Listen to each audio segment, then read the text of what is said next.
উনি বললেন আর হয়ে গেল। কিন্তু আমি কিন্তু সেদিন কিন্তু আমি দুই পক্ষের মাঝামাঝি একটা অবস্থানে, তখন আমি কিন্তু সরকারি দলের নেতাও ছিলাম না, আমি বিরোধী দলের নেতা ছিলাম। আমি বলছিলাম কেউ যেন আমরা নিজের হাতে আইন যাতে তুলে না নেই। তা আজকে এখানে যেটা বলতেছে হামিম গ্রুপে যেটা আমরা গেছিলাম, যে একটা উদ্ভূত যে সমস্যা, এটা একটা জাস্ট একটা গুজব, জাস্ট একটা প্যানিক, এই যেটা আছে সেটার নিয়ে কিন্তু এই যে জল ঘোলা হইতে হইতে কিন্তু এই পর্যন্ত আসছে। কিন্তু সেদিন আমি যখন আমার শ্রমজীবী পেশাজীবী ভাইদের সাথে যখন আমি কথা বলছিলাম, সেখানে কিন্তু যা যা বলছিলাম, এটা কিন্তু একটু আমাদের সবারই মনে হয় কেমন একটু ধৈর্যের একটা অভাব। বা আমি যেটা আমি আপনাদের কাছে আজকের এই অনুষ্ঠানে আমাদের বিনীত নিবেদন করতে চাই, যে আমরা একে অপরের প্রতি সেই বিশ্বাসের জায়গাটা আমরা মনে হারাই ফেলছি। সেই বিশ্বাসের জায়গাটা আমাদের পুনরুদ্ধার করা দরকার। আর এখানে যারা আছি, আমরা এখানে যারা আছি সব কথা বলতেছি, কিন্তু আমাদের কিন্তু এই মিটিং মিছিল সেমিনারের মধ্যে কিন্তু সীমাবদ্ধ। আমরা কিন্তু আমাদের মধ্যে কেউ কারো মতো কিন্তু আমরা যাচ্ছি না, সরি টু সে। কেননা নেতৃবৃন্দ, কেন আপনাদের পদচারণা আমি কিন্তু কান পাইতে শুনি, আমি কিন্তু দেখি। কারণ ওই এলাকার এমপি যেহেতু কে কোথায় যাচ্ছে, কে কোথায় মুভমেন্ট করতেছে, কে বলতেছে এখানে কি, আবার ওখানে যা করতেছে কি, এটাও কিন্তু আমি দেখি বুঝি। কিন্তু সেখানে কিন্তু একটা বিশ্বাস, আস্থা এবং কথায় কাজে কিন্তু প্রতিফলনটা কম দেখা যাইতেছে। এখানে আমরা আকাশ ভেঙে দিতেছি কিন্তু কিছুই দিতেছি না। কারণ এখানে আসতেছি, ওই যে এটা হচ্ছে না। কিন্তু এখানে আমরা মনে হয় যে আন্তরিকতার একটা ইয়ে, যেমন কিছুক্ষণের মাঝখানে কিছু একজন আমার শ্রমিক ভাই বোনেরা গতানুগতিক কথা বলে গেছেন। মুরাদ জং, 16 কোটির একটাই জং কিন্তু নাই, আমি একটা মুরাদ জং। আমি কিন্তু সামনে যাইতে শিখছি। ওই যে একটা প্রোপাগান্ডা বলছিল আমেরিকা দ্বিতীয় বিশ্বযুদ্ধের সময়, একটা প্রোপাগান্ডা করছিল রাশিয়া আমেরিকা বলছিল যে আমরা একটা কামান বানাইছি, ডাইনে যায়, বায়ে যায়, পিছে যায়, সামনে যায়, এ খালি আক্রমণ করে। আর আমার রাশিয়া পাল্টার উত্তরে বলছিল যে আমরাও একটা কামান বানাইছি, যেটা শুধু ফ্রন্ট গিয়ার আছে, ব্যাক গিয়ার নেই। তা আমার হলো ফ্রন্ট গিয়ার আছে, ব্যাক গিয়ার নেই। যার জন্য বুক দিব তার পিঠ দেবো। আর আমার বলুক সমাজের পেশা, আমি সেই ব্যক্তি, কতজনের কত চাকরি নাই বাকরি নাই, কোনো সমস্যা আমার কাছে আসছে, আমি কিন্তু বিনীত নিবেদন করে বিভিন্ন জায়গায় কথা বলে কিন্তু তাদের পাশে দাঁড়ানোর চেষ্টা করছি। আমি তাদের মুখে আহার না দিয়া আমি কিন্তু খাওয়ার চেষ্টা করি না। কারণ আমি নিজেরা যখন তাকাইছি, দেখছি এই ভোটগুলি কোথেকে আসছে, এই মানুষগুলি থেকে আসছে। আমার পাশাপাশি যখন এই মানুষগুলি যদি তাকায়, তারা যে টাকা পয়সা ঢাইলা যে এই যে একটা ফ্যাক্টরি, মিল ফ্যাক্টরি, ইন্ডাস্ট্রি, উৎপাদনশীল যে ফ্যাক্টরিগুলো আমাদের করছে, যার মধ্যে আমাদের জীবিকাগুলি চলে, তাদেরকেও যদি আমরা বাঁচায় না রেখে তেল হয় না। এই যে একটা প্রাণান্ত চেষ্টা, কিন্তু এখানের ভিতর কিছু সমস্যা। তা আমি যেটা কারেকশন করতে চাই, আমার এখানে অনেক শ্রমিক নেতৃবৃন্দরা বলছে যে ঝুট ব্যবসা নিয়ে বা এইটা ব্যবসা নেই। ঝুট মানে তো ঝুট মানে তো হলো মিশা, নাকি না? আমার কোনো টাকা কইতে পারবো না, আমার বাপের এত টাকা নাই, কিন্তু এই টাকাটা আছে, যে এইসবের সাথে জড়ানোর কারণ মনে হয় আমি মুরাজমের আসার সময় আজাদ বাইরে বলতেছিলাম যে এটা বলতেছে কেমনে কি, আমি বলতেছিলাম আপনার মতো টাকা কিন্তু নাই, কিন্তু আপনার কাছে কম আমার টাকা নেই।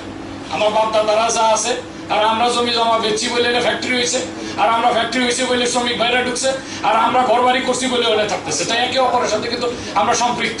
এই যে আপনারা বলছেন, আমার বলেন না, আমি কিন্তু সমস্ত বাড়িওয়ালারে বাসায় ডাকে না, কিন্তু আমি বলছি যে আল্লাহর ওয়াস্তে এই যে এখন যে অবস্থা, বাড়ি ভাড়া কিন্তু তোমরা বাড়াইও না, আমি বলছি। কিন্তু এখন যে জিনিসটা হইতেছে, এখন সবাই কি শুনবে? 2-4 জন তো শুনবে না আমার কথা বলতে। কিন্তু আমাদের কিন্তু চেষ্টাটা, আমরা কিন্তু যে মোটিভেশন, যে বিভিন্ন জায়গায় যায়, বাইরে কেউ আইন নিজের হাতে তুলে নিও না। কিন্তু এগুলি সমস্যা কিছু কিছু রয়েছে, যেমন আমার যেমন বলতেছেন আমি নেতা, এই মানুষগুলো আমি কিন্তু একলা, আপনারা কিন্তু এই মানুষগুলো কিন্তু নেতা। আমার সাথে সাথে যদি আপনারা যদি একই সুরে একই গান যদি গাই, আমরা যদি আজকে এখানে যদি আমরা প্রতিশ্রুতিবদ্ধ হই, প্রতিজ্ঞাবদ্ধ হই যে নো ম্যাটার হোয়াট, আসেন না আমরা একটা সবাই মিলে একটা চ্যালেঞ্জ নেই যে কালকে আশুলিয়াতে কিচ্ছু হবে না। এই মানুষগুলি যদি এই চ্যালেঞ্জটা নেয়, এখান থেকে উঠা যদি আপনারা আমার এলাকায় চলে যান, আমিও আসতেছি আপনাদের সাথে, চলেন না? আর আরেকটা কথা বলতে চাই, জুট ব্যবসা কিন্তু বলছেন, আজাদ সাহেবের ব্যবসা কিন্তু জুট ব্যবসা আজাদ সাহেব নিজে করে। আজাদ সাহেবের জুট ব্যবসা ওই এলাকার কোনো কেউ করেন না, রাইট অর রং? তাহলে এইটা বুঝতে হবে, যেখানে ওই যে স্থানীয় বন্ধ এমপি কি, এমপিরা তো জুটের টাকাও বেরো যায় না, আর এমপির নেতৃবৃন্দরা এমপিরা এমনই মানে যেটা বলবো এইটাই করে। অতএব তার জুটের ব্যবসা সে করে, তার সমস্যার জন্য আমি যাই। কথা শোনেন না, আমি যা কই মিশা কথা কই না, এটা আমার রেকর্ড নাই। আর যা কই সামনাসামনি কই রে ভাই, পিছে কথা কই না। ছুরি মারলে পিছে মারেন না, সামনে মারেন, প্রস্তুত আমি। আমার কোনো অন্যায় ভুল থাকলে আমার শাস্তি দেয়। কিন্তু এই কারণে এই মানুষগুলি কেন ভুক্তভোগী হইব? এই মানুষগুলি যদি কালকা পুটায় লয়ে যায়, বন্ধকেরা যদি ফালায়, সম্ভব? চিন্তা করে দেখেন দেখি, তা আমরা কি পারি না এটা? আপনারা কি আমার সাথে চলেন না? আমরা সবাই যে নেতৃবৃন্দ যারা আছি চলেন, এলাকাতে যাই, চলেন হাঁটি, পদক্রজে হাঁটি। আন্না হাজারা তো ওইটা পারবো না, জং হাজারা হইতে পারবো না, কিন্তু লন না আন্না হাজারা না হয়ে কিছু না করে হাঁটি, চলেন না সবার কাছে যাই, উদাত্ত আহ্বান জানাই, কাজ করি ইনশাল্লাহ। আমার তো মনে হয় একটা সুশব্দ। আর এই মালিকরা আগে যেটা বললেন, ওনারা আগের চেয়ে অনেক বেশি কনসিয়াস। ওই যে আমরা যেটা বলছি, এটা একটা মিড ম্যানেজমেন্ট, এটা কিন্তু তারা those people are working on it, তারা কিন্তু এটার উপর কাজ করে দিতেছে। একদিনেই তো সম্ভব না। বঙ্গবন্ধু যুগে যুগে কালে কালে আসে না, বছরে বছরে আসে না, শত বছরও আসবে না, সহস্র বছরও আসবে না। বঙ্গবন্ধু তো বঙ্গবন্ধু, এক ডাকে 9 মাসের দেশ স্বাধীন করে দিচ্ছে। তা আমরা তো বঙ্গবন্ধুর ফলোয়ার, বা আমরা জাতির জনকের ফলোয়ার। আওয়ামী লীগ বিএনপি দেখেন না, জাতির জনকের আমরা যারা ফলোয়ার, আসেন না সবাই মিলে যদি আমরা উদাত্ত আহ্বান জানাই, তাহলে আমরা অসত্য সাধন কেন করতে পারবো না? কেন করতে পারবো না? আর আমি শুধু বলতে চাই, আমি ভেরি মাচ অ্যাভেলেবল। আমার ভিতর কোনো নাই, হ্যাপোক্রেসি নাই ভাই। আর আমি খুব জটিল কুটিল লোক না, আমি এত বেশি কিছু না, আমার ধরতে চুইতে কারো লাগে না।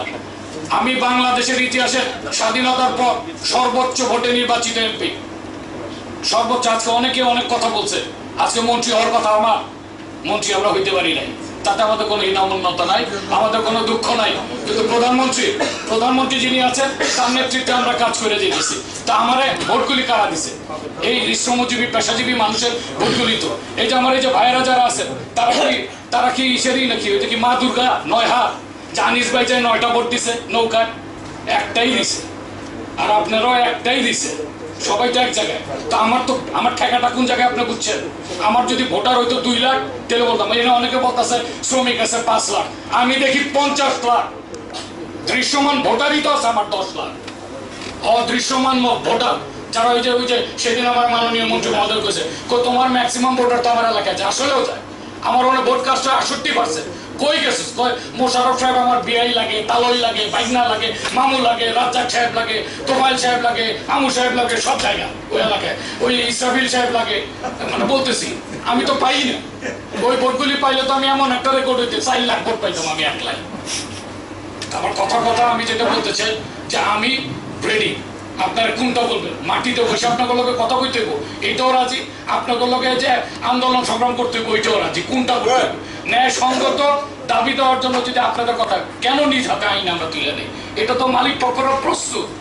একটা টেবিলেই আজকে আমরা বসছি না, সহজ। কিন্তু আপনাদের কাছে এখানে যারা শ্রমিক নেতারা যারা আছেন, উদাত্ত আহ্বান, আপনাদের ফলোয়ার্সরা আছে, আপনাদের নেতৃবৃন্দরা আছে, সবাই মিলে চলেন না, একটা কাজ করি, চলেন একটা ইতিহাস করি। আর আসলে অঞ্চলটারে আল্লাহর ওয়াস্তে আমি আপনাদের বলতে চাই যে আল্লাহর ওয়াস্তে আপনার আসলে অঞ্চলটারে একটু শান্তি রাখেন। আমি শান্তি আছি, শান্ত থাকতে দেন, মিলামিশা কাজ করতে চাই। অনর্থক আপনি আমার শত্রু হইবেন কেন? আমি আপনার শত্রু হইব অমুকে? তা আপনারা আসেন, খিদা লাগলে আমার বাড়ি লঙ্গরখানা খোলা আছে, আয়া খায় আসেন, ওই কাজ কিন্তু আসেন, এক লগে মিলামিশা কাজ করি। বৈরিতা দুই করি। কালকে ফ্যাক্টরি খোলা থাকবে, কেমনে চালাইবেন আপনারা? কেমনে চালাইবেন জানতে চাই না, বুঝতে চাই না। কি করতে হইব? রক্ত রাখবো, কাইটা লয়ে যান। কিন্তু কালকার থেকে ফ্যাক্টরি চালাইতে হইব, কোনো টু শব্দ চাই না। কেমনে করবেন করেন, আমি আছি আপনাদের সাথে।